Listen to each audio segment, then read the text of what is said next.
Assalamualaikum warahmatullahi. Bismillahirrahmanirrahim. Alhamdulillahirabbil alamin. Nahmaduhu wa nasta'inuhu wa nastaghfiruh wa na'udzu billahi min shururi anfusina wa min sayyiati a'malina. May yahdihillahu fala mudhillalah wa may yudlilhu fala hadiyalah. Asyhadu an la ilaha illallah wahdahu la syarikalah wa asyhadu anna Muhammadan abduhu wa rasuluh. Allahumma salli ala Muhammad wa ala ali Muhammad kama sallaita ala Ibrahim wa ala ali Ibrahim wa barik ala Muhammad wa ala ali Muhammad kama barakta ala Ibrahim wa ala ali Ibrahim fil alamin innaka Hamidum Majid. Rabbi shrah li sadri wa yassir li amri wahlul 'uqdatam min lisani yafqahu qawli. Amma ba'd. Alhamdulillah, kita syukur kepada Allah Subhanahu wa taala akan dapat kita kumpul pada pagi ini. InsyaAllah untuk menyambung kelas pengajian kita yang kita dah mulakan untuk lepas kita tajuk pertama kita habiskan mengenai akidah Imam Empat Mazhab. Kita dah mula masuk pada mengenai imam-imam itu sendiri yang mana diringkaskan daripada kitab Syiar A'lam Nubala. Sebelum tu saya ambil kesempatan lah, kebetulan kita masih lagi pada awal, walaupun memang ada setengah para ulama nyatakan bahawa hari raya itu satu hari sahaja, tapi mendoakan untuk apa yang telah lalu daripada hari raya itu sendiri, iaitu taqabbalallahu minna wa minkum salih amal. SWT terima daripada saya dan tuan-tuan sekalian segala amal soleh yang kita lakukan sepanjang Ramadan yang kita lalui baru ini. SWT jadikan kita orang yang kembali kepada Allah dan juga berjaya di hari akhirat dengan syurga. Amin. Jadi kita insyaAllah akan sambung tajuk kita yang kita habiskan alhamdulillah sebelum daripada Ramadan hari itu. Kita dah ambil berkenaan Imam Abu Hanifah Nu'man rahimahullah, berkenaan dengan hidup dia secara ringkas, dan juga tidak banyak ditulis tentang Imam Abu Hanifah itu sebab kerana kalau kita lihatkan banyak apa yang dikarang oleh beliau tu tak sampai kepada kita berbanding dengan Imam Malik bin Anas, Imam Muhammad bin Idris Syafi'i dan atau Ahmad bin Hanbal. Benda yang selepas daripada mereka, selepas 110 tu agak kuat dia punya nukilan tadi kepada orang-orang terkemudian. Adapun Imam Malik rahimahullah, dia jadi macam Imam Abu Hanifah itu, dia jadi macam tajuk kisah Hasan Al-Basri rahimahullah ataupun tabi'in yang kecil, pasal dia mungkin tahun dia hidup tu dekat dengan para sahabat tapi dia tak pernah berjumpa dengan para sahabat untuk menukilkan pada mereka sebarang pengetahuan. Tapi berbeza dengan Imam Malik rahimahullah yang datang kemudian lepas dari itu, banyak kehidupan dia dapat dinukilkan dan dibincangkan. Sekali lagi itu Imam Abu Hanifah hanya setakat 10 muka surat kita bincangkan. Malik bin Anas lebih sikit daripada itu. Baik, so kita akan bincangkan sekarang Imam Malik rahimahullah. Dia adalah Syekh Islam, Hujatul Ummah, Imam Darul Hijrah. Darul Hijrah tu Madinah lah, imam di Madinah dahulu. Gelaran kunyah dia Abu Abdillah Malik bin Anas bin Malik bin Abi Amir Al-Asbahi. Malik bin Anas bin Malik bin Abi Amir Al-Asbahi Al-Madani. Dan emak dia Aliyah bintu Syarik Al-Azdiyah, daripada kabilah Azd. Jadi dia memang Arab lah.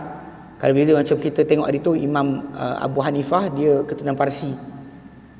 Tapi yang Imam Malik bin Anas, beliau memang keturunan Arab. Dia keturunan Arab. Okey, lahirnya Imam Malik mengikut pendapat paling sahih pada tahun 93 Hijrah. 93 Hijrah. Dan dia adalah tahun kematian Anas bin Malik radhiyallahu anhu, khadam Rasulullah sallallahu alaihi wasallam. Memang tentang Anas bin Malik rahimahullah, di antara sahabat yang hidup dia paling lama, dan dia memang dia doa kepada Nabi SAW dengan panjang umur, banyak anak dan juga banyak harta. Pasal dia pun ketika mana pernah sekali nenek dia sendiri dan nenek dia minta kepada Nabi doakan kepada dia, dan Nabi doakan. Dan kisah tentang Nabi doakan dia banyakkan keturunan dia, banyakkan harta dia, banyakkan usia dia, antara dalil berkenaan dengan tajuk meminta kepada Allah Subhanahu Wa Taala untuk diluaskan rezeki, dipanjangkan usia bukan menjadi kesalahan.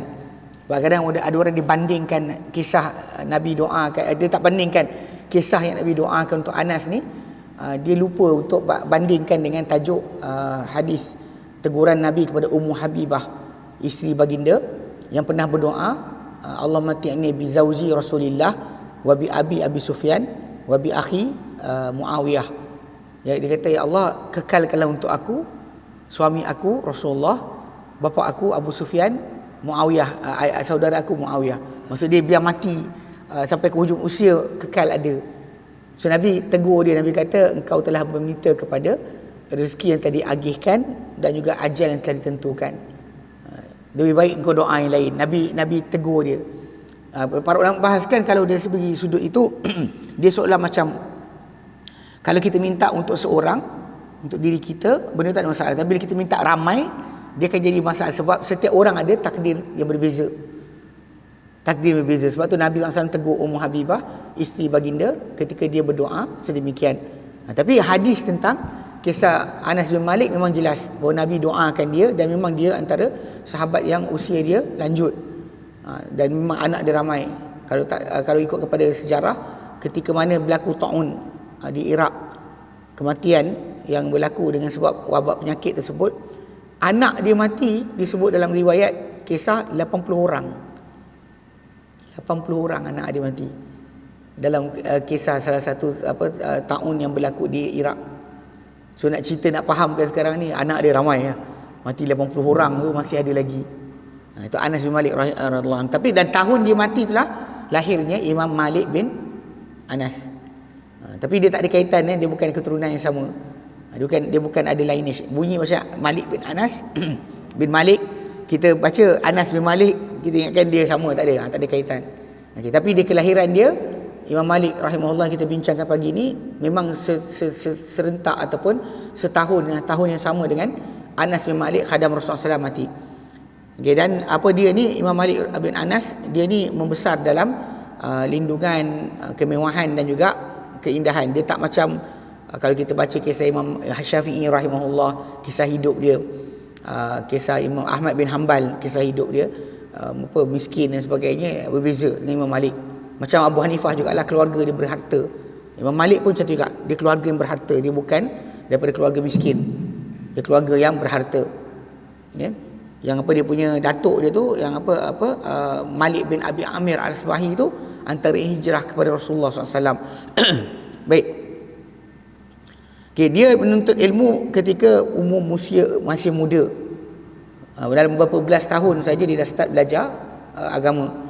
Dan dia ambil ilmu daripada Nafi' Maula Ibnu Umar, ni antara fuqaha di kalangan para tabi'in. Ibnu Munkadir Az-Zuhri, Ibnu Syihab Az-Zuhri, atau perawi hadis bagi Bukhari Muslim. Hisham bin Urwah, anak kepada Urwah bin Zubair, kira cucu saudara kepada Aisyah radhiyallahu anha, cucu kepada Asma binti Abi Bakrin. Asma binti Abu Bakar kan dia ada anak kan, Urwah bin Zubair, suami dia Zubair. Jadi ada Hisham bin Urwah, ini antara guru dia, dan banyak lagi. Dan dia telah layak untuk memberi fatwa dan duduk untuk menjawab soalan-soalan orang ramai ketika umur dia 21 tahun. Kita 21 tahun tak tahu buat apa lagi, dia 21 tahun dah menjadi mufti, menjawab soalan jawab kepada orang ramai yang datang bertanya tentang agama. Dan telah menukilkan daripada dia hadis sekumpulan daripada para ulama yang ramai ketika dia masih lagi pemuda. Dia orang yang muda tapi orang belajar dengan dia, dan telah menuju kepada dia penuntut ilmu daripada seluruh pelosok pada akhir kerajaan Abu Ja'far Al-Mansur. Kerajaan salah satu kerajaan Bani Abbasiyah tu, Imam Malik dia jadi tempat rujukan. Memang orang datang ke Madinah kan, kita kata menaikkan haji. So Imam Malik rahimahullah kalau ikutkan kepada sejarah hidup dia, dia tak keluar merayau ke tempat lain, duduk di Madinah sahaja, tak macam Imam Syafi'i rahimahullah yang kita kata berkelana sampai ke Iraq, ke Yaman, ke Mesir. Ahmad bin Hanbal macam tu juga. So, jadi banyak kebaikan macam Imam Malik rahimahullah, dia punya masa dia dekat dalam di Madinah saja. Okey. Dan memang orang datang ke sana belajar dengan dia. Dan sudah itu mereka berkumpul kepada dia ketika khilafah Rashid, Harun al-Rashid, sehinggalah dia mati. Okey. Daripada Abu Hurairah radhiyallahu anhu, hadis ni sebenarnya hadis mauquf, ikut riwayat hadis mauquf. Daripada Abu Hurairah radhiyallahu anhu, beliau berkata, qala Rasulullah sallallahu alaihi wasallam, la yadribanna an-nasu akbadal ibli fi talabil ilmi, akan mengerahkan, akan memaksa orang ramai unta-unta, mana dia orang akan peras hati-hati unta tu, mana bagi unta tu berjalan jauh dalam menuntut ilmu. Fala yajiduna aliman a'lama min alimil madinati, mereka takkan dapati seorang yang alim lebih berpengetahuan berbanding orang alim di Madinah. Jadi ada para ulama membaca hadis tersebut dan merujuk kepada Imam Malik bin Anas. Hadis Nabi, hadis riwayat Ahmad, Tirmizi dan Ibn Hibban. Memang hadis ni ikutkan kepada riwayat dia, memang rijal dia thiqat. Cuma dalam hadis tersebut ada Ibn Juraish dan Abu Zubair, yang mereka ni mudallis. Dia dalam ilmu hadis, bila seorang perawi itu digelar mudallis, maksud dia kalau dia kata an saja masalah. So dari sini macam kita datang belajar, mungkin ada seorang tak datang kelas, dia memang jumpa kita duduk dalam ni, tapi pada hari ni tak datang. Cuma dia bila kita menukil, dia tak sebut pun dia dapat daripada siapa. Dia kadang-kadang dia skip je. Macam bila kita kata Perdana Menteri Malaysia berkata, ayat tu betul, tapi bukan kita dengar direct, kita dengar daripada wartawan ke, kawan kita cakap ke. Ya, sebenarnya benda ni penting dalam konsep penukilan maklumat. Tak boleh kita sebenarnya cakap benda tersebut kalau kita tak dengar sendiri. Yang biasa kita dengar kan, orang nukilkan asal share, lepas share. Dia tak tanya orang yang share tadi dapat mana. Yang kita kata dahulunya macam Imam Muslim rahimahullah, diletakkan dalam mukadimah sahih beliau, dia kata laulal isnad, kata-kata Allah bin Barak, kalau bukan kerana isnad, sandaran siapa kepada siapa, dari siapa, laqala man syaa ma syaa, pasti berkata-kata, siapa nak berkata-kata apa saja dia nak kata. Dia tak pernah hirau. Dia nak cakap tu kan, orang cakap, kita cakap je lah. Tak boleh. Bahkan Nabi pernah sebut, Nabi kata kafa bil mar'i kadiban ayu haditha bi kulli ma sami'a, madailah seorang tu pembohong, dia berkata-kata dengan semua benda dia dengar. So, jadi bila macam kita sebut kat sini kan, bila dalam riwayat hadis sebut mudallis. Mudallis ni dia tak semestinya seorang yang lemah. Macam Hasan al-Basri, dia mudallis. Cuma ketika dia bercerita tu kadang dia skip. Macam saya tahu kalau saya cerita dekat kawan kita ni, dia tak suka cerita ni kalau lintas orang A. Mana kalau saya kata saya dengar cerita daripada A kata, dia tak suka, saya akan skip, saya akan langkau. Memang saya dengar, tapi saya kata A cerita daripada B, saya terus kata B kata. Ini mudallis. Dalam konsep ilmu hadis, benda tersebut dianggap melemahkan akan sanad. So jadi riwayat hadis yang Ahmad, Tirmizi dan juga Ibn Hibban ni, yang Nabi kata akan memaksa orang ramai, unta ni berjalan jauh untuk menuntut ilmu, namun mereka takkan dapati seorang alim lebih alim berbanding seorang alim di Madinah. So, jadi banyak orang cuba nak pointkan siapakah yang dimaksud oleh Nabi SAW, dan ada di kalangan mereka ni yang mengatakan dia adalah Imam Malik bin Anas.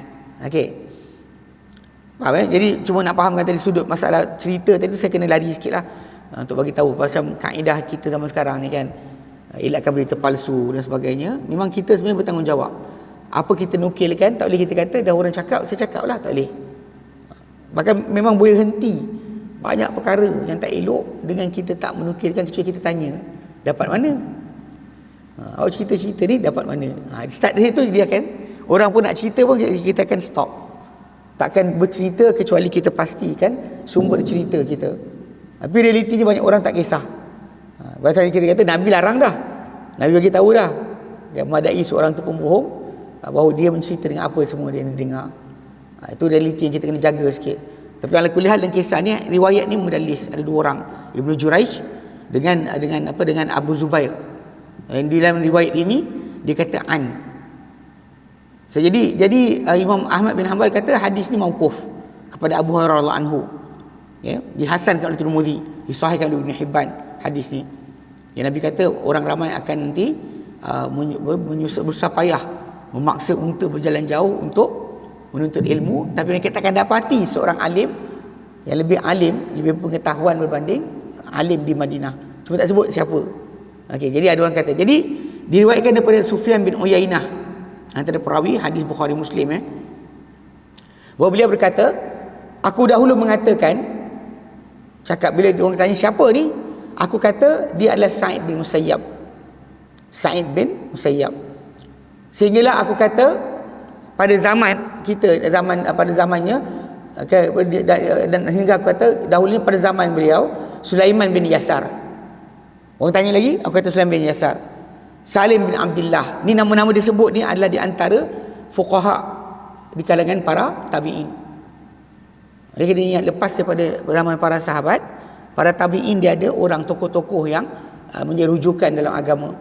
Nak tanya tafsir, nak tanya fiqah, orang jumpa orang-orang tersebut.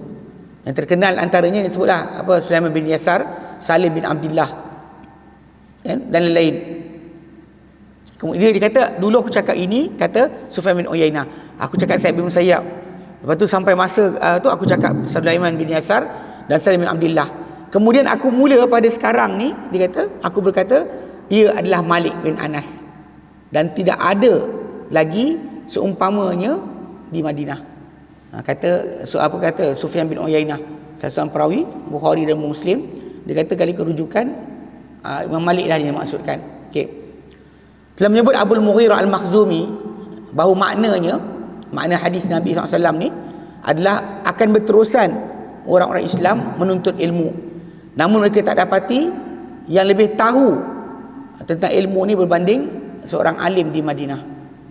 Mana pada sudut silih berganti tadi, mesti berakhir di Madinah. Yang kita lihat kalau kepada zaman sekarang pun, kalau kita ikut rujukan sebagainya, memang kembali kepada alim di Madinah.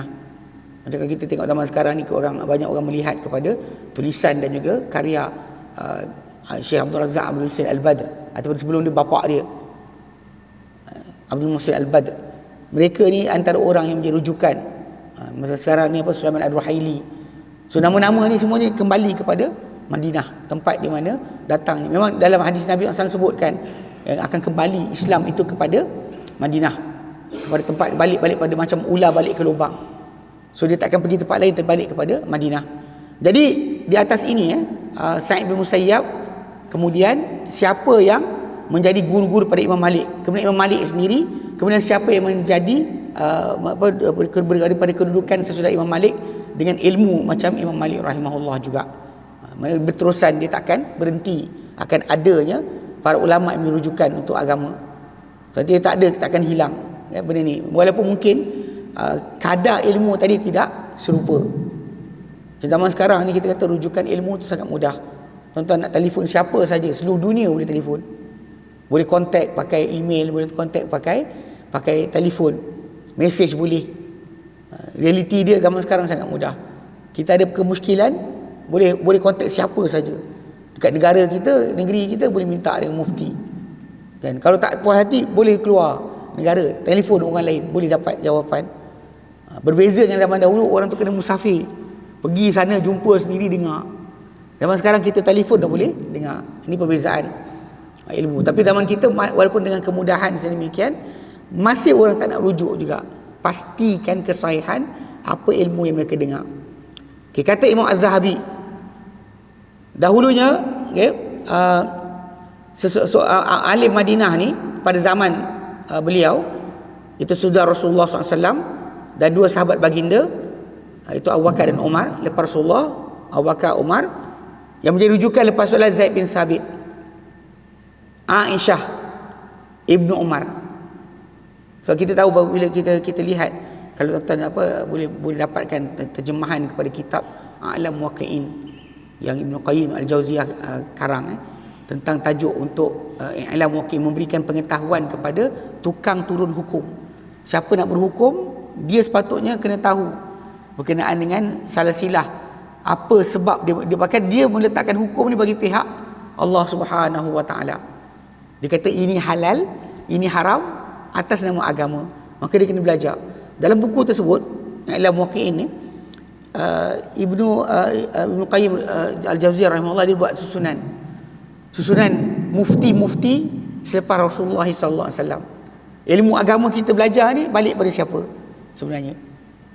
Dulu kita dengar daripada Imam Syafi'i, Ahmad bin Hanbal, tapi sebenarnya dia merujuk balik kepada para sahabat yang belajar dengan Rasulullah SAW. Dia 7 orang sahabat lepas Rasulullah wafat menjadi rujukan agama. Ibnu Umar, Ali, Ibnu Mas'ud,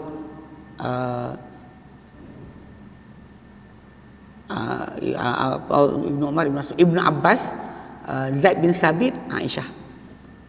7 ni sebenarnya kalau kita lihat balik, mereka lah tempat bila para ulama kata ini haram, akan rujuk pada Umar atau Ibnu Umar atau Ibnu Mas'ud atau Ibnu Abbas atau Ali atau Zaid bin Thabit ataupun Aisyah. Mereka dah rujukan sebenar. Dia sebenarnya bukan para ulama yang kemudian ni bila dia kata hukum ini macam ni, bukan mereka berkata dengan diri sendiri. Tapi pasal kita belajar kitab, kadang-kadang kita belajar kitab ni kecil sangat, tak belajar kitab yang atas, kita ingatkan benda ni ulama ni reka. Sebenarnya dirujuk balik pada sahabat. Rujuk balik pada sahabat. Dan sahabat tentunya daripada Rasulullah sallallahu alaihi wasallam. So, lepas Rasulullah wafat, memang ini 7 orang ni menjadi rujukan agama. Dilihat pada mereka, apa mereka katakan, apa mereka ajarkan, mereka ni menjadi rujukan. 7 orang para sahabat Nabi SAW. Okay, jadi mereka ni pada lepas Rasulullah wafat, yang disebut kat sini 3 orang daripada mereka, iaitu Zaid bin Thabit, Aisyah, Ibnu Umar. Lepas Abu Bakar dan juga Umar. Tapi Abu Bakar, okay, orang kata kenapa Abu Bakar tak jadi? So Abu Bakar As-Siddiq dia hidup 2 tahun saja. Lepas Rasulullah wafat, dia hidup 2 tahun saja memerintah. Dan zaman dia, ketika mana Abu Bakar memerintah, dia terlampau sibuk dengan bertempur dengan orang-orang yang tak nak bayar zakat, orang yang murtad dan nabi palsu. So tentera Islam pada tempoh tersebut sibuk dengan perkara berkenaan. Tak sempat mereka nak duduk dengan Abu Bakar tanya soalan. Umar pegang jawatan 10 tahun. Daripada 13 Hijrah sampailah 23 Hijrah. Tempoh dia panjang, maka banyak orang tanya soalan demi soalan. Maka keluarlah fatwa-fatwa ataupun penjelasan-penjelasan agama daripada beliau. Dan makin lama seorang sahabat tu hidup, daripada kumpulan 7 orang tadi, makin banyaklah dinukilkan daripada dia hukum hakam. Macam Ibn Abbas radhiyallahu anhu, kan dia umur dia panjang, maka dia lagi banyak. Macam Ibn Mas'ud sebut sendiri, kan Ibn Abbas ni macam ni, dia kalau dia hidup panjang lagi, banyak lagi kamu akan dengar daripada dia. Jadi realiti dia, kita punya ilmu yang kita kata halal haram ni sebenarnya bukan macam tu sahaja. Bukan kita baca, tak, dia akan merujuk kepada para sahabat Nabi SAW. Sebab Al-Quran kan turun dengan bahasa Arab. Kita tak tahu bahasa Arab, kita belajar bahasa Arab, tapi masalah apa yang Nabi tunjuk kepada para sahabat, kena tengok. Sebab Nabi adalah penjelas kepada Al-Quran. Dan macam Allah sebut dalam ayat 44 surah An-Nahl, wa anzalna ilaika dzikra, yang kami turun pada kau wahai Muhammad dzikr, peringatan, itu Quran, litubayyina lin-nasi ma nuzila ilaihim, supaya kau jelas pada manusia apa turun pada mereka. So basically memang benda ni tak ada, dia ada rantai tau, silsilah. Lepas tu apa-apa ilmu kita belajar ni dia kena patah balik. Banyak orang kata sebut sanad, tapi problem dia sanad-sanad yang kadang-kadang orang ni sebut tak ada di situ para sahabat Nabi sallallahu alaihi wasallam. Tiba-tiba terus pada tok guru dia. Ni masalah. Para sahabat tak ada. Ini tak mungkin berlaku. Sebab Islam ini bukan datang. Sebab tu Ibnu Qayyim kata apa? Islam itu adalah Quran, sunnah, kefahaman para sahabat. Mula dengan itu.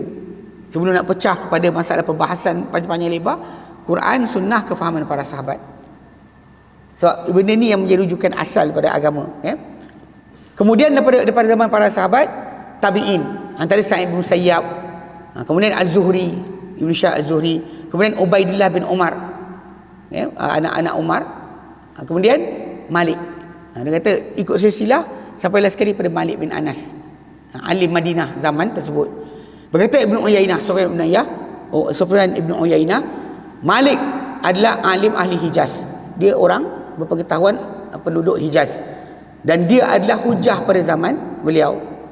Berkata Imam Syafi'i rahimahullah, dan dia telah benar dan telah betul baik ketika berkata, idza dzukira ulama fa Malikun najmu. Bila disebut para ulama, Malik bin Anas adalah bintang. Disebut para ulama, bintang dia adalah Malik bin Anas. Star itu agaknya istilah macam ni zaman kata bintang-bintang, orang pakai untuk apa, untuk artis. Sebenarnya para ulama zaman dahulu diorang gelar sama sendiri yang ini bintang kepada para ulama. Jadi ini kata disebut, Imam Syafi'i sebutkan. Berkata Az-Zubair bin Bakar dalam hadis mengenai hadis la driban nasu akbadal ibil, pasti manusia ni akan memeras akan hati-hati unta, mana paksa unta berjalan jauh. Hadis tadi dia kata apa? Dahulu Sufyan bin Uyainah bila menceritakan hadis ini ketika hayat Imam Malik, dia kata aku lihat hadis ni, orang ni adalah Imam Malik, orang yang Nabi maksudkan ni adalah Imam Malik. Okey. Lalu dia telah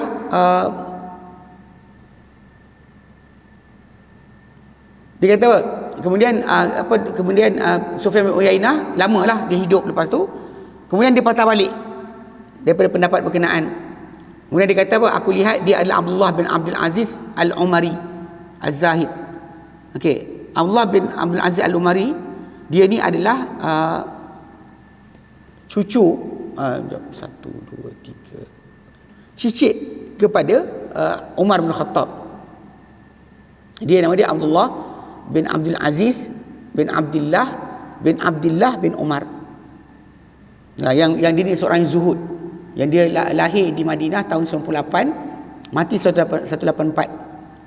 Imam Malik bin Anas dia lahir 93. Ini lahir 98. Okey.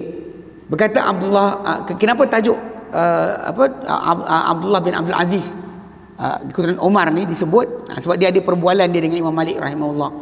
Okey, berkata Ibn Abdul Bar, dan selain dan bukan beliau saja, lain lagi, bukanlah dia kata dia bukanlah Al-Umari, itu Abdullah bin Abdul Aziz Al-Umari ni di kalangan orang yang boleh kita turutkan dalam ilmu dan fiqh seperti Imam Malik. Tapi dia ni seorang yang mulia dan juga seorang penghulu dan juga seorang ahli ibadat yang kuat. Sedahulu dia kata Az-Zahabi, dahulunya Al-Umari ni Abdullah bin Abdul Aziz bin Abdullah bin Umar bin Abdullah bin Umar, dia ni ilmu dan juga fiqh dia bagus dan juga berkeutamaan, dan dia ni seorang yang mengatakan kebenaran, menyuruh kepada perkara ma'ruf, namun dia menjauhi orang ramai, dia mengelak untuk duduk dengan orang ramai. Dan dia ni juga menggesa Imam Malik rahimahullah untuk apa? Berkhaluat, tinggalkan orang ramai untuk duduk zuhud, putuskan hubungan dengan orang ramai, uzlah. Ini sebab kita sebut ni nama dia ni sebab dia ada tajuk hubungan dengan Imam Malik. Jadi Hafiz Ibn Abdul Bar dalam kitab Tamhid disebut, okey, dia kata Abdullah bin Abdul Aziz Al-Umari ni, anak cicit Umar ni, yang dia ni ahli ibadat. Dia tulis surat kepada Imam Malik, menggesa Imam Malik untuk mengasingkan diri dan beramal. Jangan sibukkan orang ramai, jangan sibuk asyik bagi fatwa. Kadang-kadang kita lihat, yelah betul benda ni pada sudut asal, bila kita duduk dalam masyarakat, terutama zaman sekarang, kita lihat ada orang yang alim tapi dia tak nak terlibat dengan apa-apa hubungan dengan manusia. Dia sibuk dengan diri dia je. Ada orang yang sibuk menjawab, menjelaskan, menerangkan. Dan dalam ketika menjelaskan, menerangkan tadi, nak tak nak akan berlaku pergeseran dengan orang ramai. Akan ada orang tak suka, akan ada orang menyampah, akan ada orang kata macam-macam. Jadi mungkin Abdullah bin Abdul Aziz, cicit Umar ni, dia tak nak Imam Malik kena fitnah. Bila kita banyak berhubung dengan manusia ni, memang akan ada ujian. Kan, orang terasa hati dengan kata-kata kita. Orang cakap kita terasa, kita cakap orang terasa. Kan, orang cakap kita terasa, kita cakap orang terasa. Itu akan berlaku. Jadi dia kata pada Imam Malik, berkhaluat, jauh asingkan diri, beramal. Imam Malik jawab pada dia. Maka menulis pada Imam Malik, dia kata apa? Innallaha qasamal a'mal kama qasamal arzaq. Allah Ta'ala agihkan amalan untuk kita ni macam Allah Ta'ala agihkan rezeki. Kan amal yang kita buat sebenarnya tak sama. Ada orang yang boleh kuat berpuasa, ada orang kuat untuk baca Quran, ada orang kuat untuk apa belajar, ada orang kuat untuk tolong orang. Semua orang sebenarnya ada hak masing-masing dalam amal kebajikan dan kebaikan. Memang kita tak serupa, takkan serupa. Maka kata Imam Malik, farubba rajulin futiha lahu min fis salah. Maka dia kata, barangkali dia kata banyak lelaki-lelaki ni dibuka pintu untuk dia dalam solat. Solat dia panjang, solat dia lama. Qiyam tu kadang boleh dibuat satu juzuk satu malam, tiap malam dia buat satu juzuk atau lagi banyak dari itu. Tapi dia kata dia buka untuk dia solat, tak dibuka untuk dia walam yuftah lahu fis saum. Tak dibuka untuk dia puasa. Tapi itu realiti, memang kita tak boleh buat semua. Kalau kita rajin ini, kita akan terlepas ni. Kita rajin ini, kita terlepas ni. Dia takkan boleh semua. Sebab tu Rasulullah SAW adalah manusia paling hebat dalam bab amal. Tak ada siapa. Janganlah puji mana-mana tok guru ke ustaz yang kita tahu mengatasi Nabi SAW. Sebab takkan ada pun orang boleh buat. Sebab Nabi akan buat pada semua sudut. Kadang-kadang ada orang tu terlibat dengan jihad. Bab akhlak dia teruk. Ada orang tu akhlak dia bagus. Bab bid'ah dia terlibat. Ada orang tu bab sekian dia bagus. Dia semuanya ada. Kita perhatikan tak boleh jaga semua. Akan ada. Lepas tu Imam Malik kata, macam mana Allah Ta'ala agihkan rezeki, Allah Ta'ala agihkan untuk kita amal. Sebab kawan ni, gesa dia, tinggalkan orang ramai, pergi ibadat. Jangan sibukkan dengan fatwa, jangan sibuk dengan mengajar. Jadi Imam Malik jawab, dia kata, ada orang dibuka untuk dia solat, tak buka untuk puasa. Okey? Wa akhara, dan ada yang lain pula, futiha lahu fis sadaqati, dibuka untuk dia pintu sedekah. Memang sedekah dia boleh. Okey. Walau yuftah lahu fis saum, tapi tak dibuka pintu puasa. Puasa malas. Puasa tak larat. Tapi buat sedekah, yang cakap. So kita memang ada agihan masing-masing. Lepas tu kita sedar sebenarnya kalau kita ikutkan, kita mesti cari daripada amal-amal yang banyak tadi, apa amal yang kita kena berterusan. Istiqamah, konsisten. Sebab kita akan masuk syurga. Salah satu cara dengan amal tadi. Sebab kita tahu Nabi sebut nanti di akhirat akan ada pintu-pintu amalan. Orang sedekah satu pintu, orang berjihad satu pintu, orang puasa satu pintu. Yang pintu Rayyan Nabi sebut, pintu orang berpuasa. Yang kadang-kadang orang kita banyak yang tak faham hadis ni, dia ingatkan puasa Ramadan. Jawapannya salah. Dia puasa sunat. Puasa Ramadan semua orang akan puasa. Ahli puasa adalah orang yang suka berpuasa sunat. Ahli solat adalah orang banyak bersolat sunat. Ahli Quran orang yang banyak baca Quran, bukannya solat tadi, yang dia rajin baca Quran luar solat. Realiti dia siapa yang nakkan pintu syurga yang khas bagi dia, tolong pilih amal. Jangan duk tunggu tak tahu nak buat apa. Apa benda tak tahu.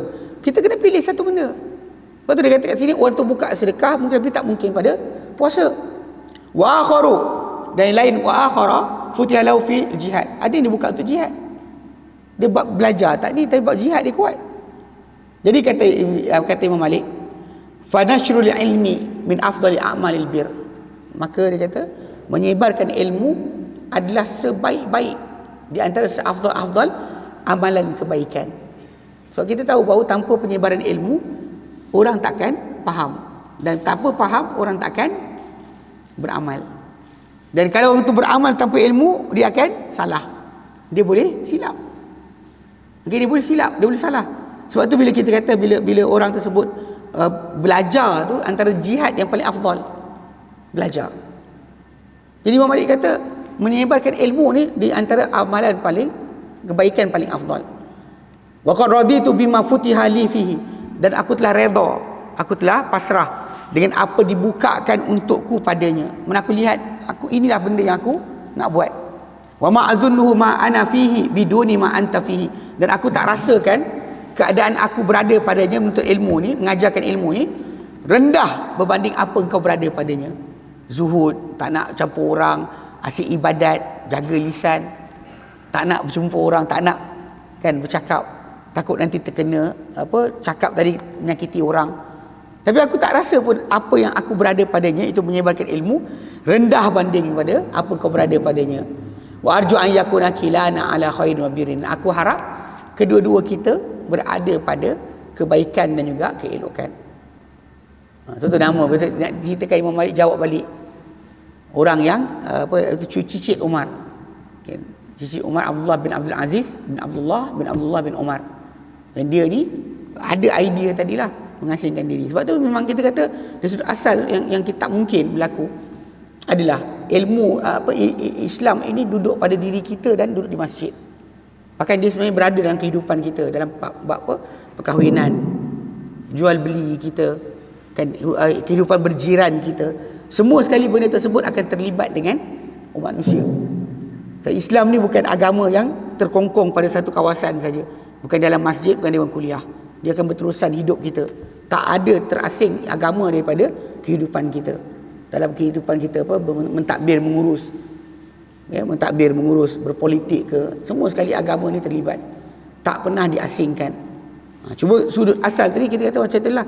Macam bagi manusia ni ada yang mungkin rasa diri dia kalau masuk macam tu dia akan mula rosak amal. Macam tadilah. Tapi Imam Malik kata aku rasakan menyebar ilmu ni adalah di antara benda yang Allah Ta'ala pilih aku untuknya. Maka dia berterusanlah menyebarkan ilmu. Okey. Dia kata fasal, penjelasan tambahan Tidak ada, dia kata, di Madinah seorang alim sesudah tabi'in yang menyerupai Malik pada ilmu, fiqh, keutamaan, kemuliaan dan juga penghafalan.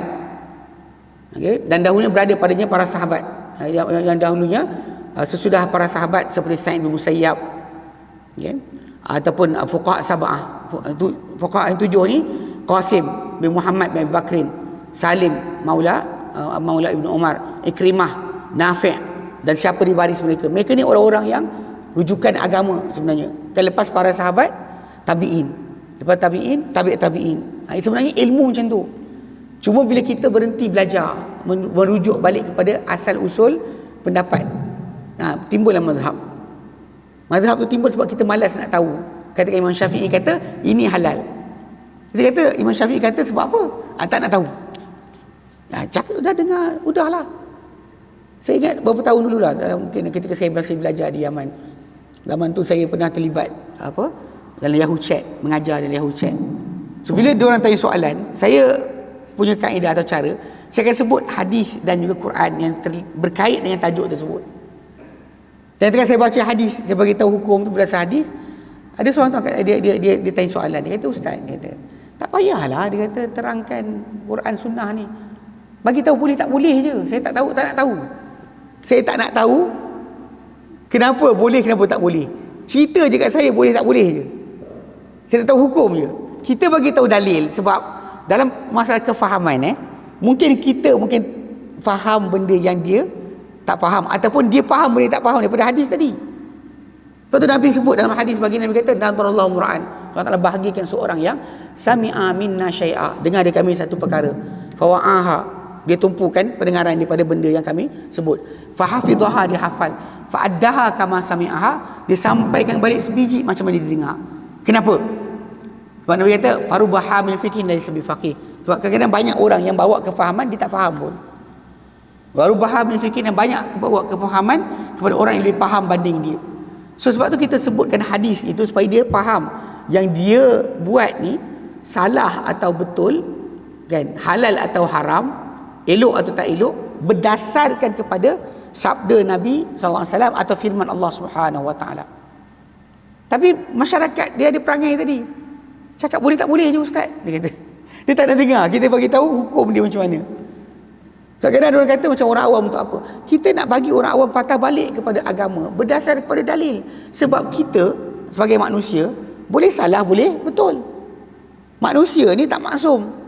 Nabi maksum, terpelihara daripada silap mengajar agama. Kalamullah takkan ada silap. Tapi manusia memahami tadi boleh akan ada kesalahan dan kesilapan.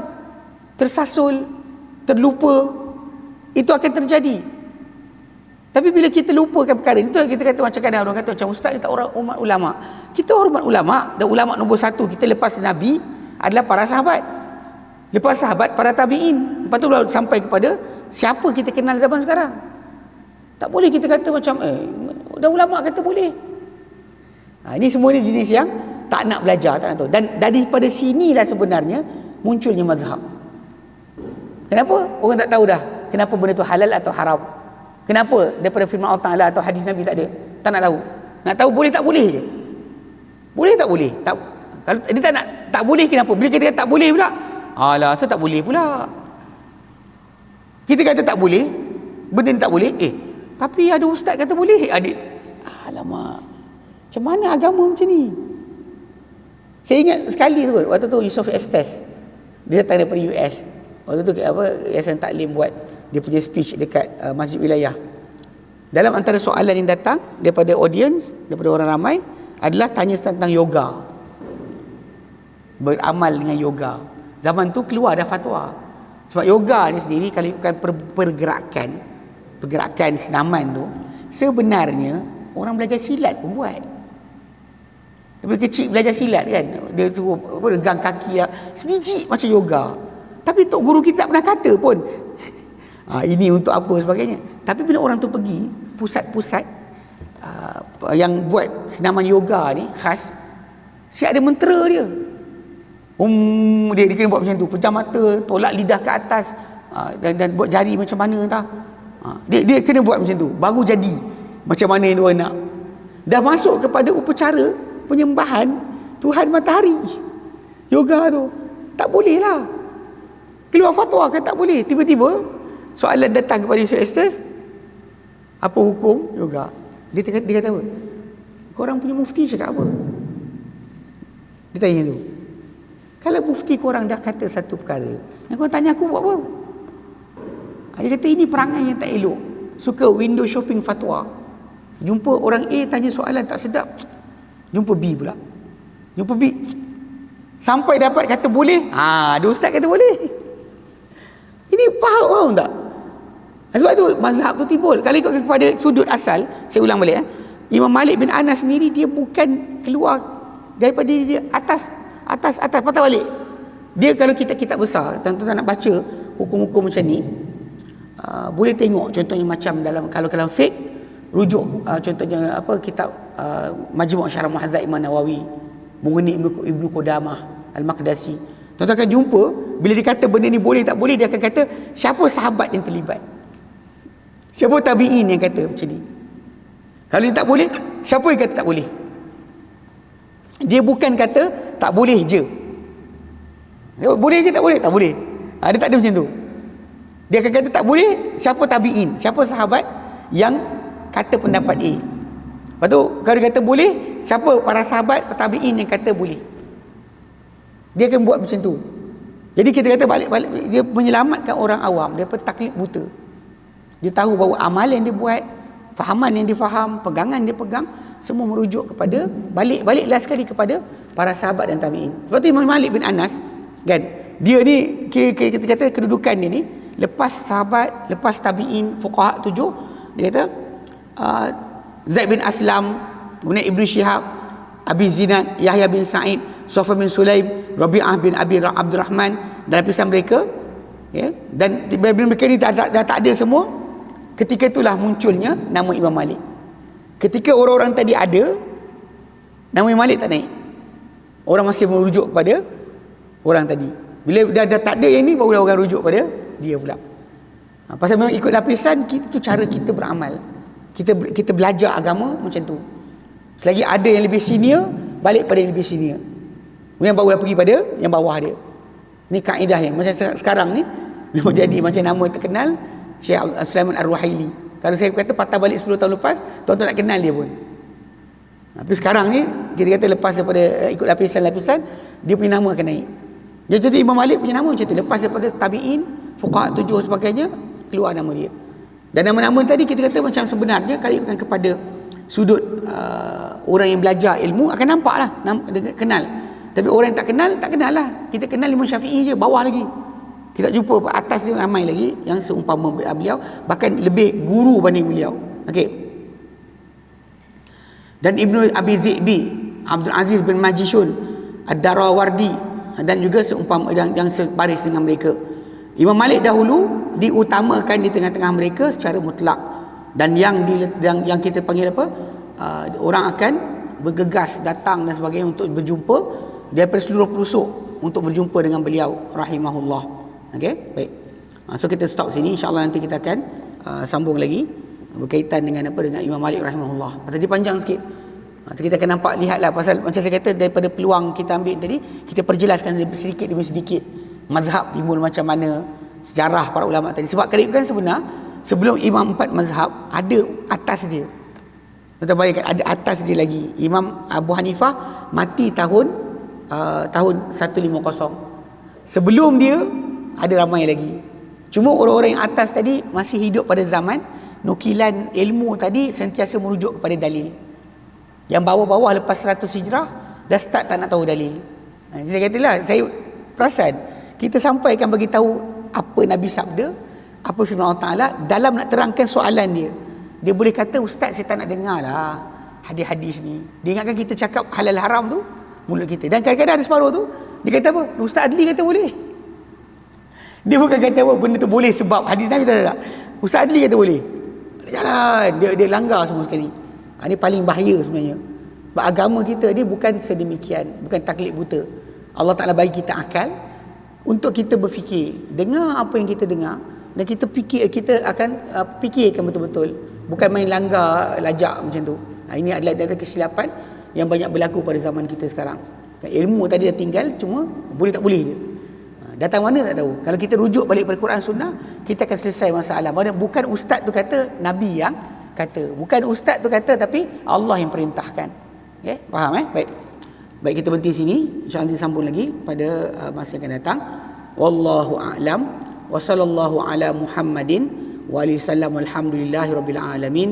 Subhanakallahumma wa bihamdika asyhadu an la ilaha illa anta astaghfiruka wa atubu ilaik. Assalamualaikum warahmatullahi wabarakatuh.